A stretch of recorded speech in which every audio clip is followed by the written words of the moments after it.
नमस्कार साथियों, आपका समाचार अपना देश के इस क्राइम एपिसोड में स्वागत है। साथियों, हर गुनहगार ये सोचता है कि आखिरकार वो पकड़ा नहीं जाएगा, लेकिन वो आखिरकार पकड़ा जाता है। वो अपने गुनाह पर चद्दर चढ़ाने की कोशिश करता है कि उसका गुनाह कभी खुले नहीं, लेकिन आखिरकार पुलिस और कानून के सामने वो टिक नहीं पाता और उसका राज खुल जाता है। आज की कहानी है महाराष्ट्र से। महाराष्ट्र में एक जगह है लातूर। यहाँ लातूर में एक परिवार रहा करता था, जिसमें एक गणेश चौहान, उसके माता पिता, उसकी पत्नी और 2 बच्चे रहा करते थे। अब एक जो तारीख है 13 दिसंबर 2025 को रात को करीब 10:30 बजे के आसपास अपनी कार लेकर गणेश चौहान वहाँ से निकलता है। अब सुनसान रास्ते पर वो चल रहा है, तभी अचानक उसे एक शख्स दिखाई देता है जिसका नाम गोविंद यादव, जो करीब 50 साल उम्र उसकी। अब वो शराब के नशे में था, तो गणेश चौहान ने गाड़ी रोकी, उससे पूछा कि कहाँ चलना है। उसने बताया कि मुझे आगे जाना है। तो उसने कहा कि चलो ठीक है, गाड़ी में बैठिएगा, मैं छोड़ दूंगा। अब वो गोविंद यादव पीछे की सीट पर बैठ जाता है। कुछ उसने शराब पी रखी थी। इसके बाद वो कहता है कि क्या तुझे भूख लगी है? मुझे ज़ोरदार भूख लगी है, मैं खाना खाऊंगा। तो वो कहता है कि हाँ बिल्कुल, मुझे भी भूख लगी है, यदि खाना खिला देते तो अच्छी बात है। तो वो कहता है बिल्कुल, मैं आपको खाना खिलाऊंगा। इसके बाद वो एक ढाबे पर खाना पैक करवाता है। पास में एक शराब की दुकान, उससे वो शराब खरीदता है। गणेश चौहान शराब खरीदने के बाद और खाना पैक कराने के बाद उस गाड़ी में बैठता है। वो शराब की बोतल गोविंद यादव को पकड़ाता है कि तुम पीते जाओ और खाना खाते जाओ, मैं आगे खाना खा लूँगा। इसके बाद वो गोविंद यादव पूरा खाना खाता है शराब पीते हुए, और वो इस कदर शराब पी लेता है कि उसे होश नहीं रहता, वो बेहोश हो जाता है। इसके बाद वो सुनसान जगह पर गाड़ी को रोकता है। गोविंद यादव को इस गाड़ी के अगली वाली सीट पर बिठाता है। बिठाने के बाद उसे सीट बेल्ट से कसकर बांधता है। बांधने के बाद उसके सारे मोबाइल फ़ोन, लैपटॉप, ब्रासलेट, कड़ा, सारे जो उसके शरीर पर थे वो सारे गाड़ी में रखता है। इसके बाद वो गाड़ी को लॉक करता है और आग लगा देता है। आग लगाने के बाद वो वहाँ से निकल जाता है। इसके बाद आसपास के लोगों को पता चलता है, आग को बुझाया जाता है और फिर पुलिस पहुँचती है। तो पूरी कहानी सामने निकल कर आती है। तो ये 13 दिसंबर को जब ये गाड़ी जली तो आसपास के लोगों ने 112 नंबर पर फ़ोन किया। पुलिस मौके पर पहुंची। मौके पर पहुंचने के बाद गाड़ी को नंबर प्लेट वगैरह उसकी निकाली। पता चला कि ये गाड़ी एक किसी शख्स के नाम से है। उस शख्स से संपर्क किया गया तो उसने बताया कि मेरे साले को ये गाड़ी चलाने के लिए दे रखी है, जिसका नाम गणेश चौहान है और ये लातूर का रहने वाला है। अब गाड़ी के अंदर पुलिस ने पता किया तो कुछ इंसानी अवशेष अंदर जले हुए थे। तो पता चला कि इसमें जो गाड़ी चला रहा था उस शख्स की जलने से पूरी मौत हो चुकी है, क्योंकि लाश पूरी तरह से जल चुकी थी। मोबाइल फ़ोन वगैरह सारे आग की वजह से जल चुके थे, लैपटॉप था। ये सारा सामान पुलिस कलेक्ट करती है। लाश को अस्पताल की मोर्चरी में भेजा जाता है। इसके बाद पुलिस लातूर गणेश चौहान के घर पहुंचती है। उनसे पूछती है कि आखिरकार आपका बेटा ये सामान क्या आपके बेटे का है? तो वो सामान को जब देखते हैं तो वो पहचान जाते हैं, कहते हैं हाँ ये गणेश चौहान का सामान है। तो वो रोने और बिलखने लगते हैं और वो बताते हैं कि गणेश चौहान 13 दिसंबर की रात को करीब 10:30 बजे घर से निकला था, लेकिन वो कहाँ जा रहा था हमें बता कर गया नहीं। और जो आपने सूचना दी है, इस वजह से उनके घर पर अब दुखों का पहाड़ टूट गया है। अब पुलिस ने इस मामले को ये सोचा कि गणेश चौहान खुद तो जलकर मर नहीं सकता है, किसी ने उसकी हत्या कर दी हो। इस एंगल से पुलिस ने अब जांच शुरू की। तो सबसे पहले गणेश चौहान के मोबाइल नंबरों की CDR निकाली तो पता चला कि वो एक नंबर पर सबसे ज़्यादा बात कर रहा था, और वो थी उसकी एक महिला मित्र, फीमेल फ्रेंड। अब उस फीमेल फ्रेंड से जब पुलिस ने संपर्क किया, जाकर उस फीमेल फ्रेंड को जब बातचीत की, उसका मोबाइल देखा तो पता चला कि वो अभी भी एक नंबर से बात कर रही है, चैटिंग कर रही है। जब उससे पूछा कि ये नंबर किसके हैं, तुम किससे चैटिंग कर रही हो, तो वो बता रही है कि मैं तो ये गणेश चौहान से बात कर रही हूँ, मेरा फ्रेंड है। तो पुलिस के इस बात को सुनने के बाद कान खड़े हुए कि आखिरकार गणेश चौहान की तो मौत हो चुकी है, तो फिर ये कौन है। अब उस महिला को हिरासत में लेकर पुलिस स्टेशन लाया जाता है और जो नंबर से वो चैटिंग कर रही थी उस चैटिंग करने वाले नंबर की जो है CDR और लोकेशन निकाली गई। तो ये नंबर कोल्हापुर में जो है महाराष्ट्र के कोल्हापुर में एक्टिव था। अब पुलिस की एक टीम कोल्हापुर जहाँ इस नंबर की लोकेशन थी वहाँ पहुँचती है। वहाँ पहुँचने के बाद वहाँ पर गणेश चौहान जिंदा मिल जाता है।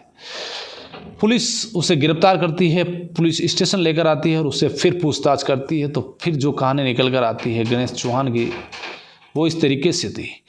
गणेश चौहान एक फाइनेंस कंपनी में ही प्राइवेट जॉब किया करता था और बम्बई में ही वो एक फ्लैट किराए पर जो है लेकर रहा करता था। उसने वहाँ पर उस फ्लैट को जो है किराया पर जिस फ्लैट को ले रखा था उसने उसी को 57 लाख रुपए में ख़रीद लिया। कुछ EMI उसकी शुरू की। अब EMI ज़्यादा उसकी नौकरी में उतनी तिनका थी नहीं, तो इसके बाद वो टेंशन में रहने लगा क्योंकि उसे बच्चे भी हैं जो उनको भी खर्चा देना, पत्नी, उसके माता पिता। तो उसने 1-2 बार घर वालों को बताया कि मैं सुसाइड कर लूँगा, ये कर लूँगा। तो घर वालों ने कहा तुम एक काम करो, मुंबई छोड़ दो और यहाँ लातूर आ जाओ, हमारे आंखों के सामने रहो, जो कुछ काम होता है वो करो, कोई दिक्कत है नहीं तुम्हें। तो इसके बाद वो लातूर आ जाता है, घर वालों उसे लातूर लेकर आते हैं। इसके बाद उसके दिमाग में यही बात चल रही थी कि उसका जो है EMI 57 लाख का मकान जो फ्लैट खरीदा हुआ है वो चला जाएगा, बच्चे परेशान हैं, बीवी परेशान है, घर वाले परेशान हैं, तो क्यों ना सुसाइड कर लिया जाए। ये उसके दिमाग में बात चल रही थी।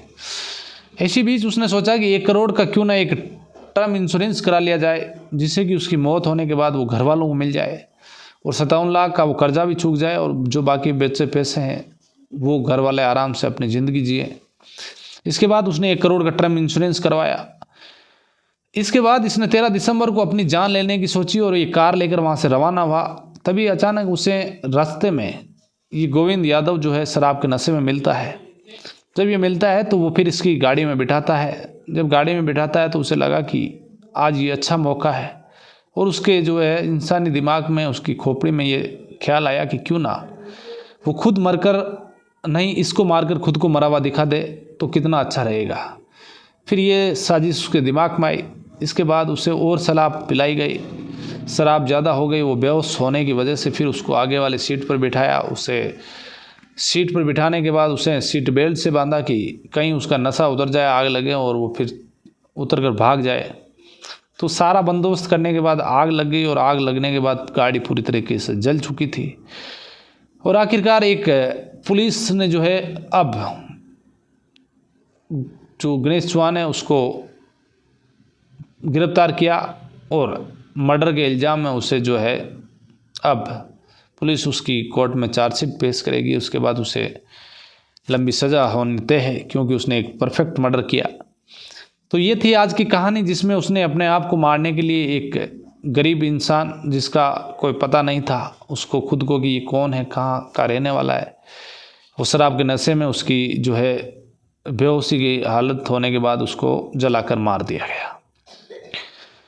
तो ये थी आज की कहानी। आप इस कहानी में जो है अब पुलिस इंस्पेक्टर का वो पूरा वीडियो भी सुनिएगा, जिसके बाद गिरफ्तारी के बाद पुलिस ने जो है पूरी कहानी भी बताई। तो ये आप सुनिएगा।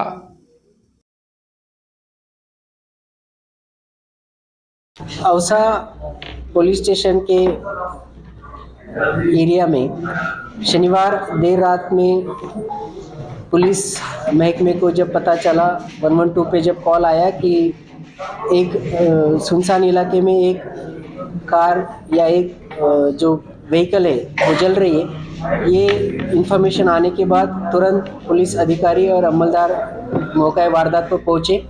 फायर फाइटर की मदद से जब ये पूरी आग बुझाई गई और गाड़ी की शिनाख्त की गई, तब पता चला कि उसके अंदर एक डेड बॉडी भी है जो पूरी तरह से जल चुकी है।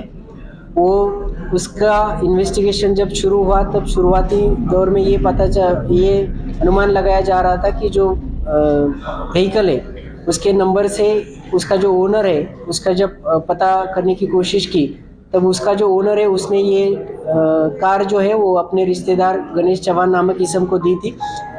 और जब गणेश चौहान का शोध यहाँ पर लिया गया। तब वो देर रात 10 बजे अपने घर से निकल गया था और वो उसका वापस वो आया नहीं था, उसके सारे फ़ोन भी बंद थे। तो ये अनुमान लगाया गया कि शायद ये जो जिस इंसान का वहाँ पे स्केलेटन मिला है वो गणेश चौहान ही हो सकता है।